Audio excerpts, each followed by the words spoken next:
Cognitive and knowledge dimensions. This subject is facilitating learner-centered teaching. This is how I briefly elaborate my presentation. First, I will briefly discuss the 7 cognitive dimensions. Second, I will briefly discuss the 4 knowledge dimensions.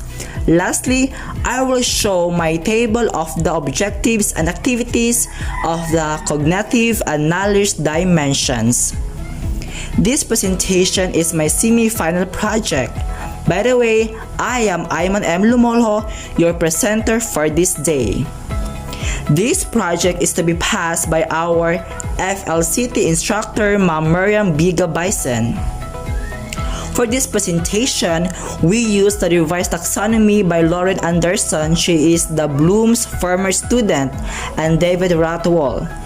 They led a new group of experts to work together. The revised taxonomy highlights 2 dimensions. First, the cognitive dimensions, and the second one is the knowledge dimensions. The cognitive dimension includes the hierarchical or ordered levels of thinking. The thinking levels move from the simplest to the most complex. The lower ordered thinking skills are remember, understand, and apply, while the higher ordered thinking skills are analyze, evaluate, and create.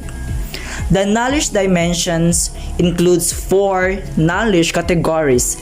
These are factual, conceptual, procedural, and metacognitive.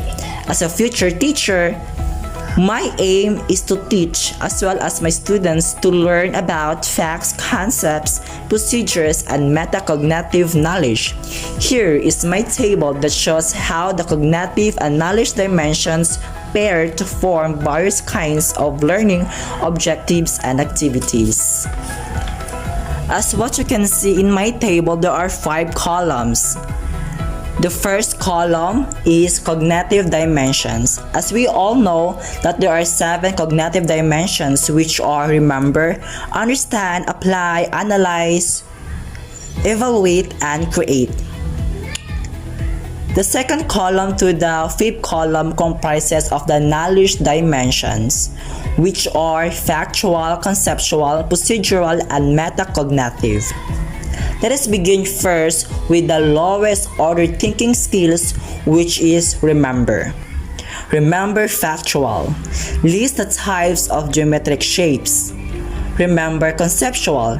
Describe the 2-dimensional and 3-dimensional shapes as types of geometric shapes. Remember procedural.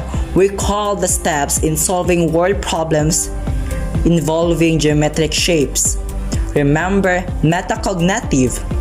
Review the solutions to the word problems in geometric shapes. For the remember factual, we remember the facts about the types of geometric shapes.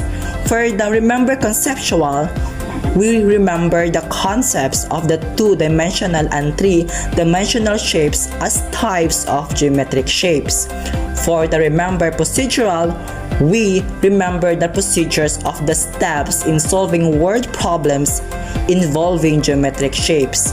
And for the metacognitive, paired to the remember, is we remember the metacognitive knowledge and how we review the solutions to the word problems involving geometric shapes.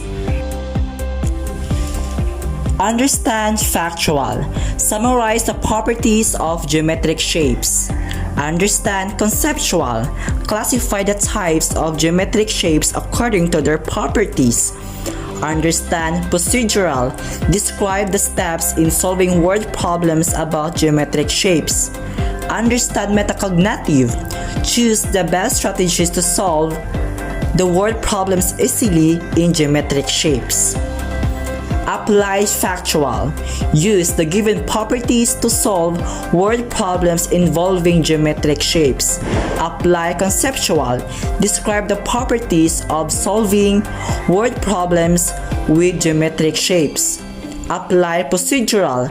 Follow the steps for solving word problems in geometric shapes. Apply metacognitive. Use the best strategy to solve the word problems easily in geometric shapes. Analyze factual. Identify the keywords in the definition of the two-dimensional and three-dimensional shapes in geometric shapes. Analyze conceptual.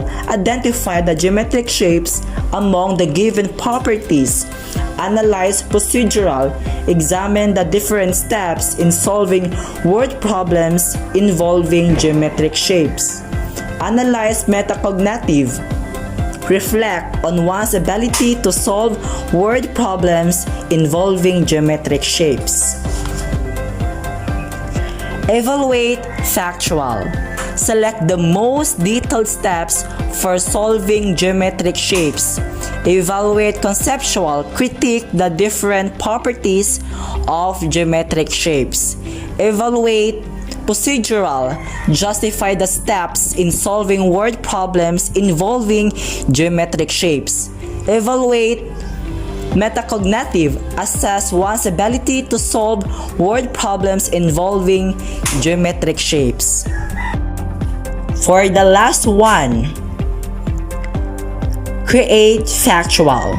Produce a PowerPoint presentation showing the types of geometric shapes and their properties. Create conceptual. Create a reflection paper about the importance of geometric shapes in real-life situations.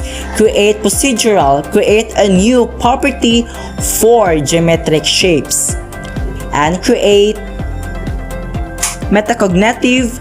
Make an artwork about geometric shapes based on one's abilities and resources. That's the end of my presentation. I hope that you learned something new.